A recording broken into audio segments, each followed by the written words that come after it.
예, 안녕하세요. 네, 저는 일산백병원 정형외과 이현일입니다. 이렇게 만나 뵙게 돼서 반갑습니다. 저는 일산백병원에서 이제 수부를 맡고 있고요. 사실 제가 이런 유튜브 방송이나 이런 방송에 나와본 적은 한 번도 없거든요. 이게 많이 떨리는데 하여튼 환자분들께 요 좀 알기 쉽게 설명드리기 위해서 요 노력을 할 거고요. 사실 이 손목터널 증후군은 이미 여러 번 나왔더라고요. 근데 이제 그래도 다 조금씩 궁금하시는 게 다르고 들을 수 있는 내용이 다르기 때문에 제가 좀 설명을 해보겠습니다. 그리고 이제 제가 한 가지 높아심에서 말씀드리는 건데, 이게 이제 의사들마다 의견이 조금 다를 수 있어요. 이게 유튜브도 그렇고 의사 선생님도 그렇고, 나는 이런 방법으로 진단을 하고 치료를 하는데 또 다른 데 가면은 이게 바뀔 수도 있고. 그래서 제가 예를 들어서 이제 레이 달리오라고 매우 유명한 헤지펀드 매니저가 있는데, 이제 이분이 거의 워렌 버핏처럼 유명하신 분이고 재산도 되게 많으신, 이제 펀드를 아주 잘 해서 재산이 많으신 분인데, 이분이 이제 식도암, 경계성 종양이 걸리셨나 봐요. 그래가지고 이제 아무래도 돈이 많으니까 그 가장 이제 미국에서 가장 유명한 의사 3명을 찾아갔대요. 근데 이제 3분을 찾아가서 물어봤더니 이 식도에 경계성 종양이 생겼는데 어떻게 하면 좋겠냐 했더니 3분 다 의견이 달랐다고 하더라고요. 한 분은 그냥 지켜보자, 한 분은 내시경으로 수술을 해보자, 한 분은 이거는 완전히 열어서 많이 이제 절제를, 큰 수술을 해야 된다. 하여튼 그런 식의 내용이 있다는 것은 아시겠지만, 이게 이제 의사마다 처해진 배운 지식이 조금씩 다르고 경험이 다르기 때문에 진단과 치료에서 약간 이견이 나올 수 있다는 것에 대해서 좀 알고 계시면 좋을 것 같습니다. 그래서 이제 삼천포로 좀 이야기가 빠졌었는데, 이제 오늘 손목터널 증후군에 대해서 말씀을 드릴 거고요. 오늘은 이제 주로 손목터널 증후군이 있으면은 증상이 어떤지, 그리고 진단은 어떻게 하는지, 그리고 이제 오늘은 비수술적 치료 방법이 어떤 게 있고 이런 걸 하면 어떻게 되는지에 대해서 이제 좀 자세히 천천히 설명을 드리도록 하겠습니다. 손목터널 증후군을 제가 여러 번 반복됐음에도 불구하고 이렇게 고른 이유는 워낙 유병률이 커서 그래요. 유병률이 이제 스웨덴의 연구에서 보면은 이게 유병률을 어떻게 하냐에 따라 좀 다르긴 하는데, 전 국민의 한 4에서 5% 정도가 이 병에 걸릴 수 있다고 보는 건데, 이게 4에서 5%면 상당히 높은 거거든요. 그래서 유병률이 높은 병이고, 증상은 이제 주로 저린 거예요. 저린 거죠. 저린 게 메인이고, 사람에 따라서는 짜릿하다, 찌릿하다, 이제 전기 오는 느낌을 표시하는 경우도 있고요. 아니면 이제 감각이 떨어진다. 그래서 주로 말씀하시는 게 물건을 잡았는데 자꾸 놓친다. 물건을 잡았는데 놓치는 이유가 힘이 없어서 놓친다기보다는 그 감각이 좀 떨어져서 잘 잡지를 못하시는 거죠. 반대로 감각이 매우 과민해지는 경우도 있어요. 이제 신경 이상이다 보니까 약간의 통증, 이제 뭐 약간 찔렀는데 매우 아프게 느껴진다거나 하는 감각 과민이 있을 수도 있고요. 이게 심해지면 점점 통증으로 느낄 수 있어서 일상생활에 지장이 오게 됩니다. 근데 이제 이게 어디 생기냐가 중요한데, 이 증상의 이름이 손목터널 증후군이다 보니까 주로 손목이 아프면은 이런 병이 진단되는지 알고 오인하시는 분들이 많은데, 이건 사실은 손목보다는 손가락 쪽에 생긴다고 보시면 되고요. 가장 이런 증상이 많이 생기는 부분은 요 손끝이라고 보시면 될 것 같아요. 손끝 중에도 주로 이 1번, 2번, 3번, 그 다음에 4번 수지의 저희가 요측이라고 하는데, 요 반, 요게 왜 그러냐면은 요쪽이 이제 정중신경이라고 해서 요 눌리는 신경이 정중신경이거든요. 저희가 보통 신경을 이제 해부학적으로 나타날 때 대부분 노란색으로 그리는데, 노란색 비슷하게 보입니다. 실제로 수술할 때도 보면은 이 신경이 눌리면 이제 신경이 눌리니까 여기가 저린 건데, 이 신경이 분포하는 부위가 바로 여기이기 때문에 그렇고, 그렇다면은 가장 많이 저리는 부분은 이 부분이라고 생각하시면 돼요. 그래서 주로 환자들이 정확히 말하시는 분은 첫 번째랑 두 번째, 세 번째, 그리고 네 번째 손가락 반 정도가 저리다. 다섯 번째 손가락은 물어보면 괜찮다 이러시는 분이 많아요. 그래서 다섯 번째 손가락은 신경이 다르거든요. 요 그건 나중에 그림에도 제가 설명을 드리겠지만 얼라 이 척골신경이라고 하는데 요 5번째랑 4번째 손가락의 요 반쯤, 이 새끼손가락에 걸치는 반쯤은 신경이 다르기 때문에 이쪽은 보통 저리지 않습니다. 그래서 5번째 손가락만 저리다. 그러면 이제 병이 다른 병이에요. 5번째 손가락 쪽만 저리면은 손목 터널 증후군이 아니라 또 다른 병이기 때문에 그럴 수 있고요. 5 손가락이 다 저리다. 이건 그럴 수 있습니다. 이게 신경 간의 연결도 있기 때문에, 그리고 이제 그렇게 느낄 수 있기 때문에 5 손가락이 다 저리다 그러면은 손목 터널 증후군일 가능성이 높지만 5번째 손가락만 저리다. 그러면 손목 터널 증후군이 아닐 가능성이 높다. 그리고 손목만 저리다. 그래도 손목 터널 증후군이 아닐 가능성이 높습니다.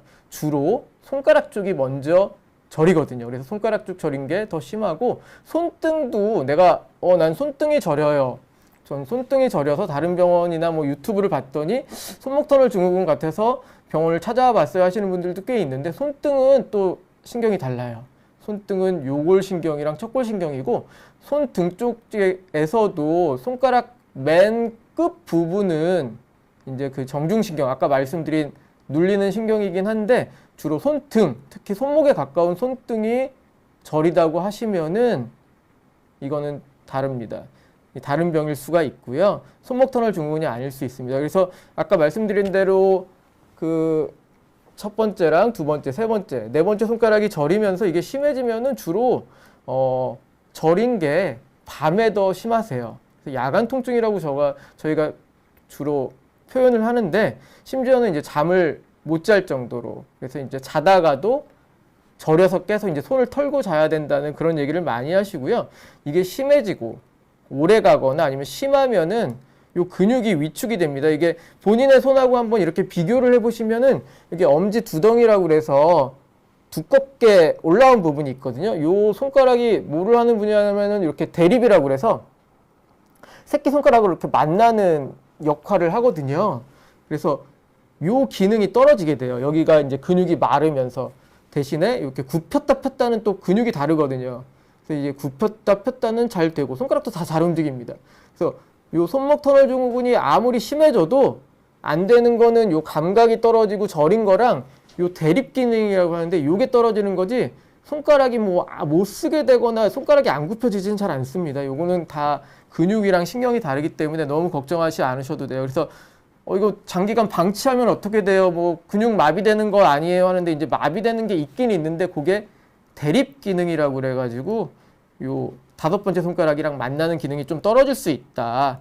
이렇게 알고 계시면 되고, 결국 대부분은 감각 이상으로 나오지만 심한 경우에는 이렇게 운동 기능, 움직임에도 좀 제한이 생길 수 있는 병이다. 이렇게 아시면 될 것 같습니다. 그래서 조금 어려운 얘기일 수는 있는데, 원인을 그러면 이제 정중신경이 눌린다고 되어 있는데, 이 정중신경이 왜 눌리는지에 대해서 조금 더 설명을 드릴게요. 그래서 우리가 손목 터널이라고 하는데 실제로 이 터널이 있습니다. 그래서 손목 터널 안에 정중신경이 눌리는 건데, 여기가 바로 손목 터널입니다.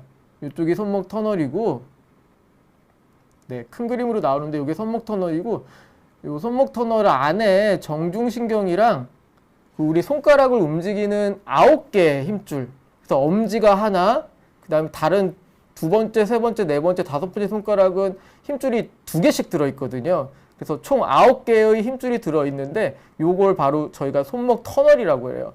그래서 손목 터널은 이렇게 두꺼운 뼈들이 바닥을 싸고 있고, 위에는 뻥 뚫려 있지 않아요. 위에도 두꺼운 인대가 있어요. 이제 인대는 엑스레이에서 안 나오니까 제가 빨간색으로 그림을 그렸고, 그럼 여기가 손목 터널이에요.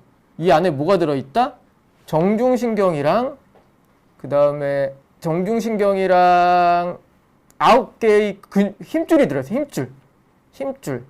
여기가 손목 터널이고, 여기 보시면 검은 거 MRI거든요. 이건 MRI. 우리가 엑스레이 찍으면은 뼈밖에 안 나오기 때문에 MRI를 찍어보면 이렇게 연부 조직이라고 그래서 뼈가 아닌 것들이 보이기 시작하는데, 이 검은 거 하나하나가 힘줄이에요.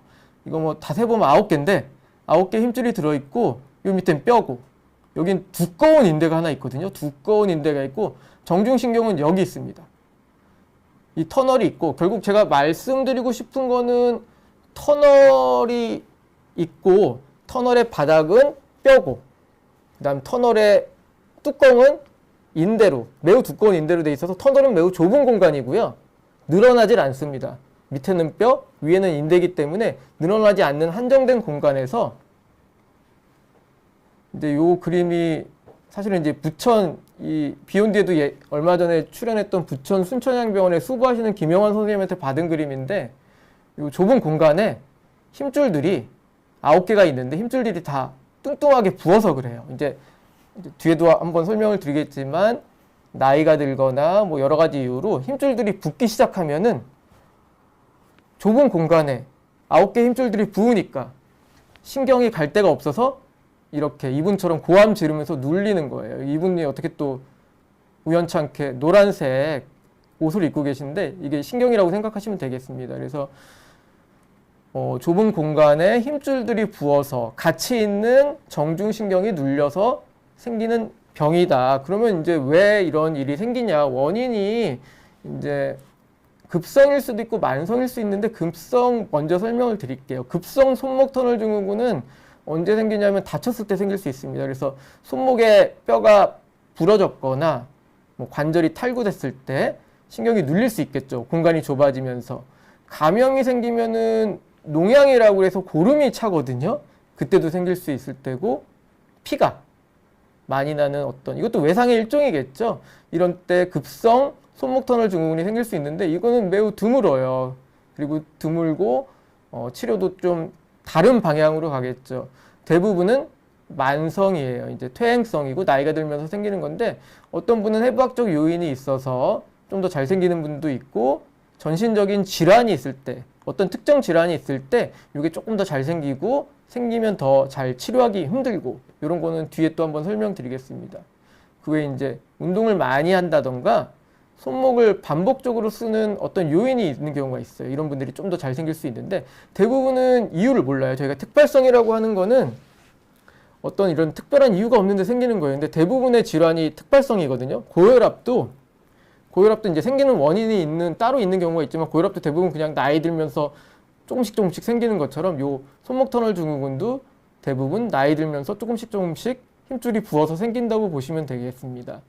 그래서 해부학적 요인으로는 아까 잠깐 설명드렸다시피 그 손목 터널 안에 종양이 생기는 경우도 있고 하여튼 원래는 근육이 없어야 되는데 힘줄만 있어야 되는데 근육이 끼어 들어가서 생기는 경우도 있는데 이제 매우 드무니까 그런 거는 너무 신경 안 쓰셔도 될 것 같고요. 고민을 안 하셔도 될 것 같습니다. 전신적 요인으로는 요건 그냥 한 번만 이런 경우에 손목 터널 증후군이 조금 더 잘 생긴다 하고 이런 병들이 있다만 아시고 계시고요. 사실은 이런 병들 없이 생기는 분들이 훨씬 많기 때문에 그냥 넘어가셔도 될 것 같은데 비만이거나 알코올 중독, 당뇨, 갑상선 기능 저하증, 류마티스 관절염, 아밀로이드 병, 그다음에 이제 투석하시는 분, 특히 이제 만성 신부전이 아밀로이드 병이 같이 생기거든요. 임신하신 경우에도 이제 아무래도 부어서 그럴 것 같아요. 그래서 이런 분들이 조금 더 잘 생길 수 있다. 이렇게 아시고 이제 많이 쓰면 힘줄이 붓겠죠, 당연히. 제가 사실은 이제 일산백병원으로 옮기기 전에 한 3년간 강릉 아산병원에서 이제 교수 생활을 시작했는데 강릉 아산병원이 아무래도 강릉에 있다 보니까 거기 농촌도 있고 어촌도 있으면서 손을 쓰시는 할머니들이 엄청 많으셨어요. 그래서 제가 외래에서 새로 들어오시는 환자분 중에 10명 중에 거의 5명은 손목 터널 증후군 환자였어요. 손이 저려서 오시는 거였는데 일산에 오니까 그런 분들이 강릉처럼 많지 않더라고요. 제가 느꼈죠. 이게 직업적인 요인이 있구나. 사무실에서 일하거나 주부보다도 더 손을 계속 쓰시는 분들이 많이 생기는구나. 사실은 요즘에는 컴퓨터 많이 쓰고 스마트폰 많이 쓰면서 이런 손목 터널 증후군이 더 많이 생기지 않을까 이렇게 저희가 예측을 하고 있긴 한데 사실 이렇게 체감할 수 있을 정도로 많이 더 그 컴퓨터 사용이나 스마트폰 사용이 손목 터널 증후군을 유발하는 것 같지는 않습니다. 오히려 이제 농촌이나 어촌 아니면 정말 손을 반복적으로 많이 쓰시는 이제 식당에서 일하시거나 뭐 미용실 이런 직업적인 요인이 있고요. 그 외에는 아까도 말씀드렸다시피 나이가 들면서 퇴행성으로 힘줄이 점점 잘 붙는 건데 특히 여성분들이 압도적으로 많으세요. 제가 보기엔 거의 8대 2로. 네, 안녕하세요. 해피해피님. 잘 부탁드립니다. 저희가 압도적으로 여성이 많으시거든요. 그래서 8대2고 이 원인이 잘은 모르지만 정확히 알 수는 없지만 여성 호르몬, 특히 이제 갱년기나 40대, 50대 이때 많이 생기기 때문에 여성 호르몬이 좀 부족해지면서 어떤 힘줄의 붓기 아니면 힘줄의 어떤 회복 이런 거에 문제가 있지 않을까 이렇게 추정을 하고 있습니다. 그래서 아까도 설명드렸다시피 이게 이제 신경을 그려놓은 건데 신경에도 이렇게 미세하게 다 혈관이 있거든요. 신경도 이제 먹고 살려면은 피가 가야 돼요. 공기도 와야 되고 산소도 공급이 돼야 되고 영양분이 공급돼야 되는데 아까 그렇게 힘줄들이 부어버리면 일단 요 혈관들이 다 막힙니다.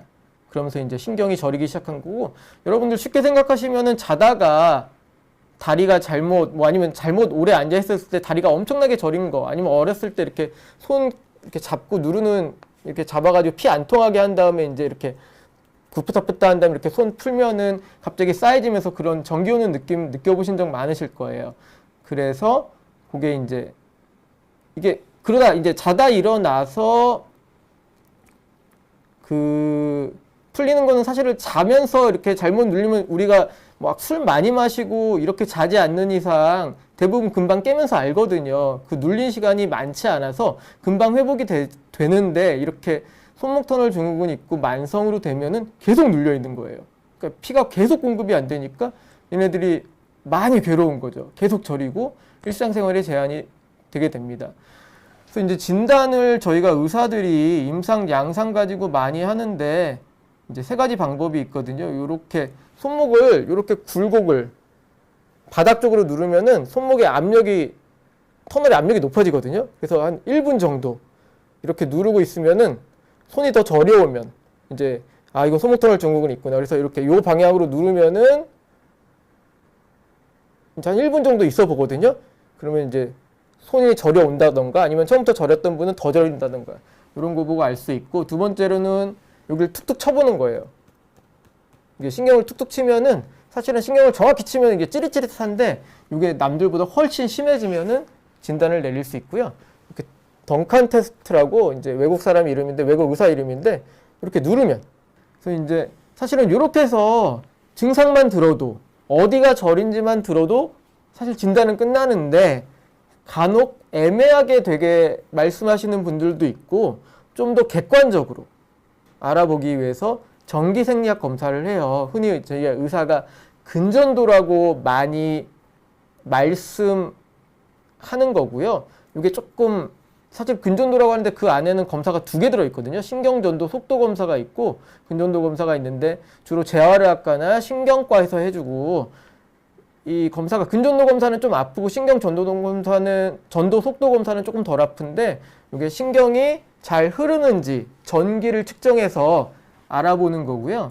이 검사는 여러분이 이제 그 진단하기 위해서 말씀하신 증상의 보조적인 수단이에요. 그래서 저희가 근전도가 양성이라고 그냥 그 병이 있다고 진단하는 게 아니고 가장 이제 확실한 건 근전도도 양성이고 증상이 확실하면 손목터널 증후군이 맞는데 근전도에서는 음성으로 나왔다. 근전도에서는 손목터널 증후군이 아니라고 나와도 증상이 확실하면은 저희가 손목터널 증후군으로 치료하면 다 치료가 되거든요. 그래서 이 근전도는 보조적인 방법이다.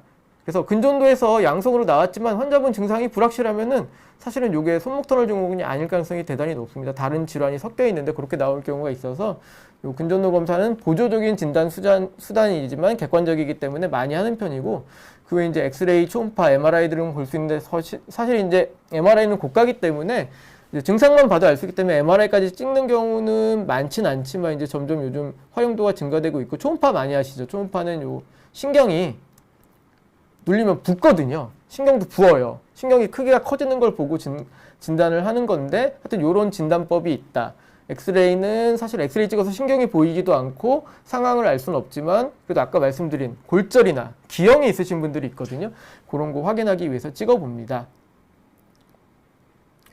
그래서 이제 급성 손목 터널 증후군은 많진 않지만 외상이나 감염에 의해서 생길 수 있고요. 이건 심하면 대부분 외상이나 감염을 치료하면 좋아지거든요. 수술을 하게 될 거고 오늘은 이제 좀 시간이 많이 가긴 했지만 만성 손목 터널 증후군의 이제 비수술적 치료에 대해서 말씀드릴게요. 사실은 이제 너무 증상이 심하거나 아까 보여드린 것처럼 근위축이 심하거나 막 정기 생리 검사를 했는데 하나도 안 통하고 그러면은 교수님에 따라서 아니면 의사 선생님에 따라서는 처음부터 수술을 하시는 분들도 있는데 대부분 이제 수술 무서우니까 먼저 좀 다른 치료를 해보잖아요. 해볼 수 있는 게 가장 좋은 거는 일단 휴식. 아까 손을 많이 쓰면 생긴다고 했었으니까 쉬고. 그다음에 이제 많이 물어보시는 게 제가 온열 치료를 주로 하라고 말씀드리거든요. 이제 쉽게 이제 그 온열 말고 차갑게 하는 거는 사실은 급성 다쳤을 때 이렇게 염좌나 그랬을 때 하는 게 좋고요. 대부분은 온열 치료를 하는 게 좋고 온열 치료가 효과가 좋은 이유는 이제 그 열을 가해주면은 혈관이 확장이 돼요. 그리고 조직이 이완이 되면서 아까 말씀드렸다시피 이게 혈류가 막혀서 증상이 심해지거든요. 그렇기 때문에 어떻게든 혈류를 좋게 하기 위해서 온열 치료를 하는데 이 온열 치료는 종류가 여러 가지예요. 이렇게 핫팩을 대도 되고 뭐 물에 담가도 되고 파라핀도 있고 기계가 있는데 대동소이합니다. 결국에는 따뜻하게 해주는 게 이 손목 터널 증후군엔 좋다. 이건 효과가 확실히 있는 거고 이렇게 왜 겨울에 더 증상이 더 심해지는 데에 대해서도 이런 걸 가지고 설명을 할 수 있습니다. 이제 운동 치료는 사실은 도움이 될 수도 있고 아니면 크게 호전이 없을 수도 있는데 예, 충신님 감사드립니다. 그 운동 치료는 아까 이렇게 굴곡하면은 이제 증상이 심해진다고 했잖아요. 반대 방향으로 스트레칭 하는 거. 요거는 이제 신전한다고 하는데 신전 스트레칭 하는 게 제일 많이 소개되어 있더라고요. 그래서 요거를 양손으로 하려면 이렇게 합장하는 듯이 하면 좋다. 이렇게 설명이 되고 있는데 사실은 제가 이제 진료 환경이 바쁘다 보니까 급히 이제 환자를 봐야 되다 보니까 이런 설명까지는 못 드리고 있는데 이런 치료는 뭐 해서 손해볼 건 없을 것 같아요. 해서 손해볼 게 없고 효과가 없더라도 뭐 이렇게 나쁜 게 아니기 때문에 아까 온열 치료도 그렇고 해보시면 좋을 것 같고 보조기는 이제 안 쓰게 하는 거죠. 아예 손목을 안 쓰게 하는 건데 사실은 저는 이제 손목도 손목이지만 손가락을 좀 덜 써야 된다고 생각을 하긴 하는데 손목에 이렇게 보조기를 차고 일하시는 게 단기간에는 아마 도움이 될 거고 이건 논문도 많이 있습니다. 손목 보조기를 착용하시면은 증상이 완화되시는데 도움이 되실 거라고 보고요. 이것도 근데 너무 오래 하시면은 근력이 약화돼요. 그래서 이제 보조기는 그때그때 잠깐 뭐 한 1, 2주 이렇게 착용하시는 게 좋은 것 같습니다. 그 다음에 약물은 사실 이제 환자분이 뭐 이런 약물 주세요, 저런 약물 주세요 이렇게 의사 선생님한테 말씀을 할 수는 없을 텐데 대부분 쓰는 게 이제 진통소염제예요. 아까 힘줄이 붓는다고 그랬잖아요. 그러다 보니까 염증이죠. 힘줄이 붓는 힘줄염이기 때문에 그걸 가라앉히기 위한 진통소염제고 그 외에도 이제 이뇨제를 쓰기도 하고 비타민 먹기도 하고 하는데 이런 거는 이뇨제나 비타민은 제가 글씨를 두껍게 안 했잖아요. 약간 효과가 떨어질 수 있고 그렇게 많이 쓰는 약은 아닙니다. 그 외에도 이제 스테로이드 제제. 이 스테로이드가 사실 염증을 내리는 데는 가장 좋거든요. 이제 간혹 경구 스테로이드를 단기간 쓰시는 교수님들도 있는데 이제 아무래도 스테로이드 제제는 장기간 복용하게 되면은 전신적인 부작용이 상당하기 때문에 요즘은 점점 안 쓰는 추세라고 생각하시면 되고요. 또 이제 신경에 작용하는 약물들이 있거든요. 그래서 신경이 이제 이게 과민해진 거라고 보기 때문에 신경이 과민해진 것을 약해지는 약물들이 있고 요 약물들이 아무래도 신경에 작용하기 때문에 좀 졸립니다. 또 밤에 그러니까 만약 이 약을 먹었는데 가바펜틴, 프레가발린 이런 종류의 약들이 있는데 이 약을 먹어서 많이 졸리고 막 운전을 못 하겠고 일상생활에 지장이 될 정도의 어떤 졸린 증상, 무기력한 증상이 생기면은 주로 자기 직전에 드시기를 권해드리고 있고요. 그 외에 한번 또 해볼 수 있는 게 체외 충격파 치료. 이건 아직까지 비급여인데 사실은 이게 비뇨기과에서 결석이라고 돌을 깨기 위해서 쓰던 거를 이제 이게 어떻게 하다 보니까 근육이랑 힘줄에 효과가 있어서 재생 효과가 있어서 쓰게 됐는데 손목 터널 증후군에도 신경에도 효과가 있다는 논문들은 꽤 있습니다. 저도 저희 병원에 이 기계가 있어서 환자들한테 이제 어떤 분들이 좋냐면은 약을 먹었는데도 효과가 없고 주사는 뭐 맞아봤거나 아니면 주사 맞기 싫고 무섭고 수술은 더더군다나 하기 싫은 분들한테는 뭐 해드릴 게 없으니까 뭐 취고, 온열 치료 이런 거 교육해드리고 나서 이런 걸 한번 이제 시도를 해보는데 어떤 분들은 효과가 좋고 어떤 분들은 효과가 뭐 나는 이걸 뭐 3번 했는데도 보통 3번 하거든요. 3번 했는데도 크게 효과가 없었다 이렇게 말씀하시는 경우가 있더라고요. 이제 마지막으로 이제 보존적 치료 중에 가장 이제 이때까지는 거의 비침습적인 치료를 말씀드렸어요. 사실은 이제 충격파 치료는 좀 아플 수 있는데 그 외 치료들은 뭐 이렇게 아픈 건 아니잖아요.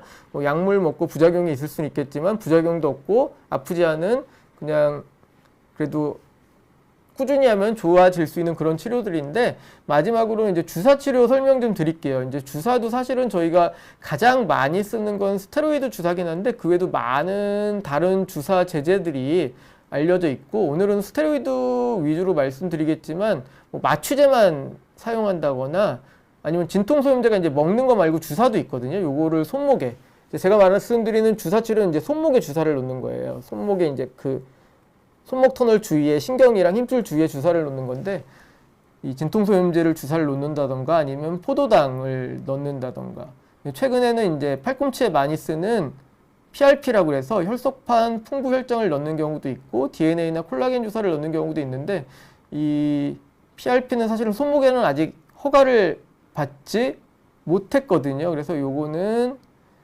빼고 DNA랑 콜라겐도 사실은 아직 증거가 많지 않아서 빼고 이것들은 제가 포도당 같은 거 해보니까 사실은 그 효과가 스테로이드만큼 좋지는 않은 것 같더라고요. 그래서 일단 뼈주사라고도 하는 스테로이드 주사 치료에 대해서 조금 더 설명드리도록 하겠습니다. 근데 스테로이드도 사실은 종류가 여러 가지거든요. 뭐 이렇게 분말처럼 돼 있는 것도 있고 약효가 오래 가는 것도 있고 금방 없어지는 것도 있고 이게 약효가 센 것도 있고 적은 것도 있고 되게 종류가 많은데 이제 여기까지 아실 필요는 없을 것 같고요. 이 증상이 조금 애매모호한 경우에는 꼭 치료 목적이 아니라 이게 손목터널 증후군이 맞을까 진단 목적으로도 만약 이 주사를 줘서 좀 좋아졌으면 요 부위에 넣어줬을 때 좋아졌으면 이건 손목터널 증후군일 가능성이 좀 더 높을 거야 이렇게 볼 수 있을 것 같고요. 보통 저희가 주사를 놓은 환자들한테 물어보면 한 1, 2주만 있어도 좋아지기 시작해서 한 달만 지나면 많이 좋아지세요. 6주 지나서 효과가 좋은 경우가 물론 이게 연구나 통계에 따라 다르겠지만 76% 정도다. 근데 이제 제발 이게 이제 스테로이드가 손목에 있다가 사라지면 다시 붓기 시작하겠죠, 힘줄이. 이제 스테로이드가 있을 때는 염증을 줄여서 괜찮다. 그래서 재발률은 제 환자들을 제가 한번 좀 정리해서 연구해서 발표한 적이 있는데 제 환자들도 그렇고 다른 논문들도 그렇고 재발률은 한 50% 정도 보시면 될 것 같아요. 주사 맞고 재발해서 결국엔 수술하는 경우가 한 반 정도 이렇게 생각이 있고 아까도 말씀드렸다시피 뭐 근육 위축이 있거나 증상이 심한 경우는 처음부터 수술하는 게 나을 수 있습니다. 스테로이드가 뭐 좀 이따가 부작용 얘기를 한번 드릴 텐데 가장 문제는 이게 맞으면 맞을수록 효과가 점점 떨어진다는 거예요. 예, 총심님 감사합니다. 좀 자신감이 생기네요. 이게 이제 우리가 그냥 설명하기 쉽게 얘기하려고 점점 효과가 떨어져서 맨 처음 주사 맞으면 6개월 가는데 두 번째 주사 맞으면 3개월, 세 번째는 6주, 뭐 그 다음은 3주, 뭐 이런 식으로 줄다가 10번, 12번 이렇게 맞으신 분들은 뭐 하루 간다, 아니면 10분, 20분 좋다 만다, 막 이런 얘기를 한다고 하거든요. 그리고 뭐 이제 시장 같은 데서 일하시는 분들이 이제 주사를 주로 많이 맞으시는 경우가 많은데 그런 분들 얘기 들어보면 처음엔 좋은데 점점 효과가 떨어져서 나중엔 맞아도 그닥 효과가 없다. 그래서 이게 주사를 계속 맞으면서 끌고 갈 수는 없다. 이렇게 아시면 될 것 같고요. 저희 주사는 이렇게 저는 초음파를 좋아해서 초음파를 보면서 주사를 손목에다가 놓습니다. 여기다 놓고요. 이 주사는 놓는 부위에 따라 좀 아플 수도 있고 안 아플 수 있는데 손목은 별로 안 아파하세요. 여기는 별로 안 아파하시고 오히려 이제 이런데 방아쇠 수지 놓을 때 매우 아파하시는데 여기 손목 주사 놓을 때는 이제 그렇게 아프진 않다. 이제 주사에 대해서 걱정이 있으신 분들도 그렇게 두려워하지 않으셔도 되고 주사도 그렇게 저는 딱 한 번 놓고 몇 개월 지켜보거든요. 그래서 반복적으로 안 맞아도 되니까 너무 걱정 안 하셔도 될 것 같습니다. 그래서 이런 식으로 초음파를 보면서 여기 이제 이 주사 바늘이 이렇게 들어가고 있는 거거든요. 요게 지금 여기 이렇게 저희가 벌집 모양이라고 생각하는데 요게 정중신경이에요. 여기 정중신경이 피부 바로 밑에 있죠.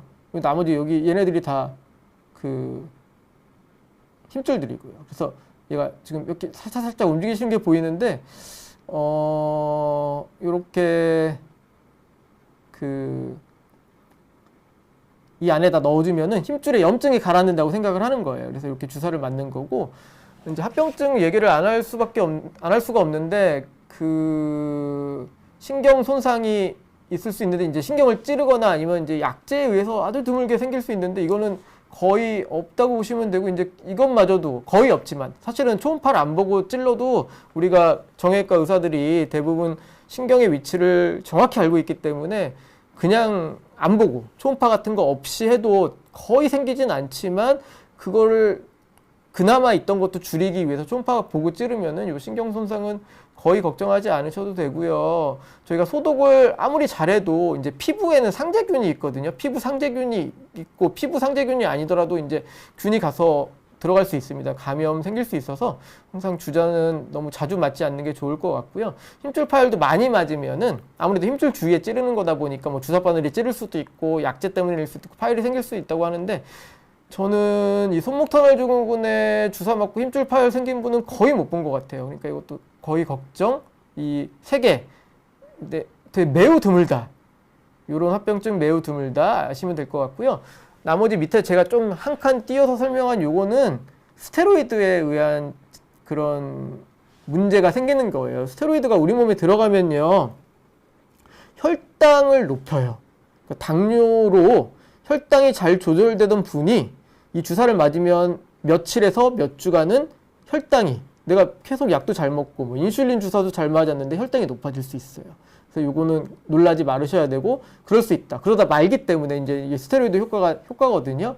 그리고 이제 피부, 스테로이드 주사 맞은 부위에 피부가 하얘지거나 피부가 얇아질 수 있어요. 요거는 스테로이드가 피하 지방을 위축시키기 때문에 그렇거든요. 근데 이제 이게 뭐 기능이나 손 쓰는 거엔 전혀 지장이 없는데 보기가 조금 흉할 수 있고, 특히 젊은 여성분들은 많은 불만을, 내가 이럴 줄 알았으면 주사를 안 맞았다, 이런 이야기를 할 수 있는데, 요 스테로이드가 특히 피부가 좀 얇은 부위에 주사를 맞으면 그럴 수 있다는 걸 좀 알고 주사를 맞으시면 좋을 것 같고요. 골다공증 생길 수 있다고 하는데 이것도 많이 맞아야지, 아니면 먹는 약을 장기간 복용해야지 생길 수 있다. 이제 뼈가 약해질 수 있다는 얘기는 이 골다공증이, 사실은 이제 류마티스 관절염 환자들이 이 스테로이드를 장기 복용하는 경우가 많은데, 그분들이 다 골다공증이 많이 생기기 때문에 하는 말이라고 생각하시면 될 것 같습니다. 그래서 이런 보존적 치료를 충분히 하다가 안 나면 이제 수술적 치료를 해볼 수 있다. 이제 저희가 사실은 정형외과 의사이기 때문에 수술적 치료도 많이 좋아하긴 하는데, 이거는 뭐 다음에 기회가 되면 한 번 더 말씀드리도록 하도록 하겠습니다. 그래서 오늘 제가 준비한 내용은 끝이고요. 이제 그 사이에 벌써 질문이 많이 생긴 것 같아서 제가 질문 먼저 해주신 순서대부터 하나씩 말씀드릴게요. 그래서 대나무님이 건초염이라는 진단을 받고 약 5일 복용했는데 손등이 부어서 지금은 손목 아프고 소지 손톱 끝부분도 아픈데 왜 그럴까요? 그래서 아까 제가 말씀드렸다시피 손목이랑 5번째 손가락이 아픈 거는 터널 증후군은 아닐 가능성이 높아요. 그리고 손등이 부어 있으면 아마 손등에 있는 힘줄이 부어서 그럴 가능성이 높은데, 소지는 새끼손가락은 지금 조금 손목하고는 관련이 없을 수도 있거든요. 아마도 요 증상은 손목터널 증후군은 아닌 것 같고요. 일시적으로 힘줄염이 생겼을 수도 있고, 아니면 손목에 다른 질환이 있을 수도 있기 때문에 이거는 지금은 조금 지켜보거나 병원에 가시면 좋을 것 같습니다. 이너리아니는 아이를 너무 많이 안고 있었다고 하시는데, 아까도 말씀드렸다시피 임신하고 수유기, 그 다음에 이제 아기가 어릴 때 손목 질환이 많이 생기거든요. 손목 터널 증후군, 그리고 득게르방 디지즈라고, 득게르방 병은 손목 엄지 바로 밑에 있는 튀어나온 부분이 있거든요. 이 부분에 힘줄이 부어서 생기는 건데, 이게 수유할 때 아기 안고 있을 때 많이 쓰거든요. 그래서 한번 망가져도 좋아지고요. 나이 먹고 다시 생길 수는 있는데 그거는 지금부터 걱정하실 필요 없으세요. 그래서 지금 시기가 조금 그럴 시기고요. 지금 시기 잘 넘기시면은 나중에 또 생기고 안 생기고는 그때 문제고, 지금 이랬다고 해서 그때 또 생긴다고 저희가 생각하지는 않거든요. 또 그거는 너무 걱정하시지 않으셔도 되고요. 지금 시기만, 지금 이제 아이를 안고 많이 쓸 수밖에 없는 시기이기 때문에 이 시기만 잘, 아까 말씀드린 보존적 치료 잘 하시면서 넘기시면 될 것 같습니다. 루시퍼님은 아까 말씀드렸는데 모든 것이 해당돼요. 손으로 하는 일이 많으신데 밤에 자다가 손이 아프고 저리다. 밤에 깨서 일어나서 손을 털어야지 좋아진다. 이거는 딱 봐도 전형적인 손목 터널 증후군이시거든요. 그래서 요거는 그거에 대해서 아까 말씀드린, 병원에 가실 시간이 없으시면 뭐 업무가 아닌 부분은 좀 휴식을 취하시고 온열 치료하시고 스트레칭 하시고, 손목 보호대는 사실 약국에서도 팔거든요. 그런데 이런 거 해도 잘 안 되시면 이제 병원에 오셔서 의사 선생님들의 도움을 받으시는 게 좋겠습니다. 우주TV님이 말씀하신 거는 자다가 엄지검지 중지만 저려서 깰 때가 여러 번 있습니다. 낮엔 괜찮습니다. 여러 날 불편합니다. 50대 초반입니다. 아직 병원은 가지 않았는데 궁금합니다. 그래서 이분도 전형적인 손목 터널 증후군이세요. 자다가, 그 다음에 엄지, 검지, 중지 세 손가락만, 새끼손가락은 아니고, 깨고, 주무르면 좋아지고, 낮에는 괜찮고. 근데 이제 여기서 여러분들이 나는 손을 안 쓰는데 왜 이게 생겼어요? 라고 하는데, 이게 안 써도 생기세요. 뭐 대기업 사모님도 생기세요. 가정주부가 다 해도 생기더라고요. 이게 나이와 여성 호르몬, 여성이시잖아요. 이게 여성이 왜 압도적으로 많은지 정확히는 모르겠지만 여성 호르몬, 특히 50대 초반이시면은 약간 이제 여성 호르몬이 불균형이 생길 때거든요. 그래서 요거는 사실은 제가 그래서 요 치료를 하려고 여성 호르몬 보충 치료도 한번 권유해서 산부인과 가서 해보기도 하는데, 그렇게 손가락 증상, 손목 터널 증상은 호전되진 않더라고요. 하여튼 요건 충분히 생길 수 있다. 많이 안 써도. 나 직업적으로 식당 운영도 아닌데 생길 수 있다. 이렇게 아시면 될 것 같고요. 우주티브님은 병원에 가보셔도 되는데 이게 뭐 이렇게 갑자기 확 나빠지는 병은 아니거든요. 불편한 정도면 조금 아까 말씀드린 보존적 치료 좀 하시다가 가셔도 늦지는 않습니다. 이게 뭐 마비가 된다 하더라도 뭐 이렇게 막 손가락 못 쓰고 이런 거 아니거든요. 지아 민승 밝고 씩씩하고 착하게 크자님이 손목을 돌리거나 무거운 물건을 들면 아프다고 하셨고요. 이게 사실은 여러 가지 질환이 있을 수 있어서 이건 손목 터널 증후군은 아닌 것 같아요. 자연 치유가 될 확률이 조금 더 높을 것 같아요. 그래서 반복적으로 그러니까 손목을 돌린다는 거는 사실은 보통 돌릴 때 아픈 거는 요 새끼손가락 밑에 있는 관절이 돌릴 때 이제 계속 움직여서 이쪽에 병이 많고요. 요 손가락, 다섯 번째 손가락 밑에 여기가 아픈 게 맞다면, 우리가 척측이라고 하는데 이쪽이 돌릴 때마다 아픈 게 맞다면은 사실은 이제 병원에 한번 가봐야 될 수 있습니다. 그쪽에는 몇 개 병이 있기 때문에, 자연 치유를 노리며 크림을 바르는 거는 대단히 좋고요. 아까 말씀드린 온열 치료 뭐 이런 거 좀 하시다가 안 되면은 병원에 한번 가시고, 주사는 사실은 이제 처음부터 다 주사를 권유하진 않거든요. 이제 하다 안 되면 뭐 다른 치료 해보다 안 될 때 주사를 하는 거니까 그렇게 하시면 될 것 같습니다. 해피해피님이 피부색이 하얗게 변했다는 거를 봤으면은 스테로이드가 맞아요. 그건 피부색이 하얗게 변하는 주사는 스테로이드밖에 없거든요. 근데 주사 맞고 더 통증이 생긴다고 하면은 통증의 원인이 염증이 아닐 가능성이 많고요. 염증이 그 부분에 없었을 가능성이 많습니다. 그래서 진단이 조금 손목 터널 증후군이 아니거나 하여튼 여러 가지 요인이 있을 수 있습니다. 대부분은 스테로이드 효과가 되게 좋거든요. 염증을 확실하게 가라앉히기 때문에. 그래서 요거는 스테로이드 주사를 맞으신 것 같은데 더 생긴다면은 질환에 대한 진단을 한 번 더 챙겨봐야 될 것 같습니다. 그리고 충신님 질문이 상당히 어려운 질문이고, 이게 왜 어렵냐면은 환자마다 너무 다양해요. 수술을 하면은 이게 되게 간단한 수술이거든요. 아까 말씀드린 이게 수술이 뭐냐면, 수술은 나중에 제가 기회 되면 한 번 더 설명을 드릴 수 있으면 좋겠지만, 수술은 아까 그 인대 잘라주는 거거든요. 두꺼운 인대가 있다고 그랬잖아요. 이게 사실은 간단한 수술이고, 뭐 골절이나 뭐 다른 인대 재건술처럼, 뭐 십자인대 재건술이나 그런 수술처럼 뭐 이렇게 나을 필요가 없어요. 그냥 잘라주고 그 터널 열어주면은 그냥 좋아지는 거기 때문에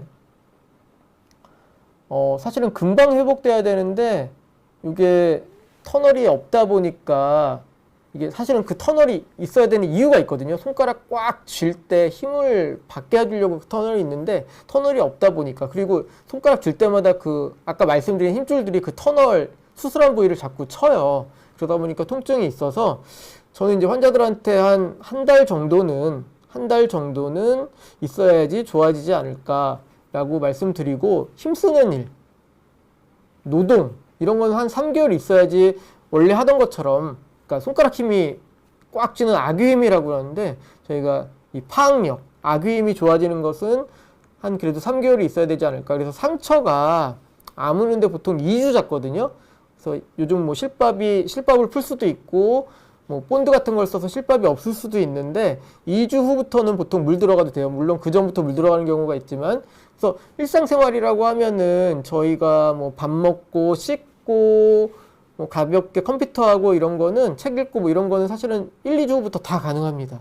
근데 이제 본인이 어떤 일을 하냐에 따라서 정상적인 생활, 뭐 이게 노동하시던 분들, 힘든 일 하시던 분들은 3개월 정도 일을 그러니까 업무에 복귀를 못하니까 회사에 휴직을 하셔야 될 수도 있어요. 사실 제가 이렇게 해서 좀 이렇게 모호하게 설명드렸더니 어떤 분은 뭐 자기는 이제 중장비를 이렇게 막 하시는 분인데 자기는 뭐 수술 다음 날부터 일을 했다 하시는 분도 있고, 어떤 분은 뭐 6개월 동안 정말 집에서 냉장고 열 때도 아팠다 이러시는 분도 있어서 상당히 다양해서 뭐라고 일률적으로 말씀을 못 드리겠지만, 이제 충신님 질문대로 정상적인 생활은 제가 보기엔 한 1개월 정도면 충분히 가능한 것 같습니다. 평균적으로 말씀을 드리고요. 그다음 김경숙님 질문이 손목부터 엄지, 검지, 손가락하고 손바닥이 저려요. 네, 맞습니다. 이것도 손목 터널 증후군입니다. 손목만 저리면은 아닐 가능성이 높는데 엄지, 검지, 손가락하고 손바닥이 같이 저리면은 이거는 손목 터널 증후군이 맞습니다. 그래서 이것이 이제 있다고 생각하시면 될 것 같고요. 득게르방 병은 이제 조금 주제가 다른데 이건 힘줄이 붙는 거예요. 이것도 마찬가지로 터널이거든요. 그래서 좁은 터널에 여기 있는 터널이에요. 여기 있는 터널이고, 이게 엄지 바로 밑에 있는 여기 터널 안에 조그만 힘줄이 2개 있는 거고, 엄지랑 손목 움직이는 힘줄이거든요. 그래서 여기도 아까 말씀드린 그 모든 치료가, 그러니까 사실 여기는 이제 신경은 없기 때문에 신경 그 활성을 저하시키는 그 약물 빼고 뭐 진통소염제를 먹고 휴식을 취하고 온열 치료하고 뭐 스트레칭하고, 그다음에 여기도 손목보대 좋습니다. 손목보대 쓰고 체해 충격파하고 뭐 이런 거 다 해볼 수 있고요. 여기도 주사, 이제 그런 거를 했음에도 불구하고 효과가 없는 경우에는 주사 치료 중에도 스테로이드 주사 치료를 해볼 수 있고, 여기는 제가 보기에는 손목 터널 증후군보다 스테로이드 주사 치료가 조금 더 좋아요. 이 득게르방 병은 확실히 젊은 사람이 좀 더 많이 생기는 편이고, 임신, 육아, 그래서 요즘 또 육아를 제2의 육아를 이제 할아버지 할머니들이 하시잖아요. 할아버지 할머니들이 이제 바쁜 엄마 아빠 대신 육아를 하다가 득게르방 병이 생겨서 할아버지들이 아기 안다가 오시는 경우가 꽤 많습니다. 그래서 여기는 주사 치료 효과가 아까 제가 손목 터널 증후군은 50%라고 그랬잖아요. 여기는 60%, 여기는 좀 더 재발해서 수술까지 가는 경우가 적습니다. 그래서 대신에 여기 만져보시면 아시겠지만 그 뼈 위에 바로 피부거든요. 그래서 피부가 매우 얇아요. 여기가 특히나 아까 말씀드린 피부가 하얘지고, 그 다음에 피부가 두께가 얇아지면서 뼈가 도드라져 보이는, 마치 우리 그 아프리카 난민처럼 피골이 상접해 보이는 듯한, 이렇게 조금 막 미용적으로 보기 흉한 그런 합병증, 스테로이드의 합병증이 특히 손목에 많이 생길 수 있기 때문에, 물론 의사 선생님이 이렇게 설명해 주실 수도 있지만 내가 스테로이드 주사를 맞을 때는 그런 게 생길 수 있다. 이건 뭐 주사를 아무리 잘라도 생길 수 있거든요. 주사가 다 스며들기 때문에 이런 합병증은 어쩔 수 없이 생길 수 있다라는 것을 좀 염두에 두시는 게 좋을 것 같습니다. 재활은 하시는 게 좋아요. 그래서 치료는 재활도 있고 뭐 주사도 있고 수술도 있는데 재활 다 같이 하시는 게 좋습니다. 대박 마운틴님 질문 감사드리고요. 1년째 진행 중이시라고 하고, 손가락이 저리다가 가끔 팔 안쪽이 찌릿한데 사실 저희도 이거는 의학적으로 설명드리기는 어렵긴 한데 이제 그 정중신경이 이렇게 손목을 따라오다가 결국에는 팔을 지나서 겨드랑이를 지나서 목을 지나서 우리 뇌로 가는 거거든요. 그러니까 이제 그 정중신경이 주행 경로를 따라서 저희가 찌릿찌릿 이걸 연관통이라고 하는데 연관통이 생길 수 있습니다. 대부분은 사실은 손목보다 바깥쪽, 그러니까 손가락 끝쪽이 저린 거예요. 그리고 특히 저린 게 손끝인 경우가 이 병이 맞긴 한데 가끔 가다가는 요 안쪽이 저릴 수 있다. 근데 이게 사실은 이제 팔 안쪽이 저리는 게 사실 정중신경이 약간 팔 안쪽으로 지나가거든요. 그래서 팔 꿈치를 지나갈 때는 우리 안쪽으로 몸에 붙은 쪽으로 지나가기 때문에 그쪽이 찌릿할 수는 있지만 이게 다른 병이 두 가지가 동시에 있을 수도 있기 때문에 만약 좀 다른 증상이 생기면은 그것도 나중에 한번 병원에 한번 방문해 보는 게 좋을 것 같습니다. 네, 그래서 오늘 시간이 정말 빨리 가네요. 제가 준비한 거 이제 잘 발표를 한 것 같고 여러분들 요 손목 터널 증후군에 대해서 어느 정도 아셨을 테니까 재활을 잘 하셔서 잘 치료를 받기를 바라겠습니다. 네, 이상으로 마치겠습니다. 감사합니다.